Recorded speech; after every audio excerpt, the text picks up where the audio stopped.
Here we are, 13.5, Review of Factoring Techniques. It's going to be kind of a quick lesson. This lesson is going to have to really deal with just a lot of examples and just kind of going back over some of the things you've probably already learned. So let's scroll down here and take a look at some of these things. Okay, you got one procedure here. You always want to look for a common monomial factor first. If the leading coefficient is negative, factor it out. That we're just going to kind of see, like I said, through some examples. But let's look at some of these, like this A right here. Let me give you an example of this one. Okay, you have two terms. The difference of two squares. Well, what is the difference of two squares? What does that look like? Let's go up here.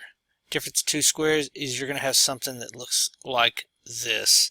And when you factor something that looks like that, it's going to look like A plus B and then A minus B. Okay, and then the sum of two squares, notice this right here, A2 plus B2. If you ever see anything that looks kind of like that, cannot do. Okay, hence that's why it says not factorable. Difference of two cubes. Okay, cubes is going to be, remember this right here is squared. Cube is going to be something that looks like A cubed minus B cubed. You're going to get it into a form that looks like A minus B and then A squared plus AB plus B squared. And then for the sum of two squares, this one is factorable. Okay, so you have A cubed plus B cubed is going to equal A plus B and then A squared minus AB plus B2. These are just going to be things you just kind of memorize over time. What always helped me is I knew when I had a difference of two cubes here, I knew it was going to be the same here. But then whenever I got it over here, this part would be opposite of whatever this is. And this right here always stayed the same. This little section kind of right here was the same. And so notice it works out in the next part.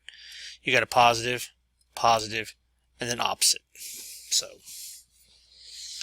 let's go down here to the next one. We have three terms, a perfect square trinomial. Well, what does that look like? That's just some big fancy math words for something that looks like a squared plus 6x. Oops, sorry. It does not look like a 6, it looks like a B. 6x plus 9 equals 0. Okay? Well, this right here, if you'll notice, we have something that can be squared here, something that can be squared here. This is a perfect square. Well, when we do this, we could always rewrite this as x squared plus 6x plus 3 squared equals 0, which when we factor that, it's going to come out to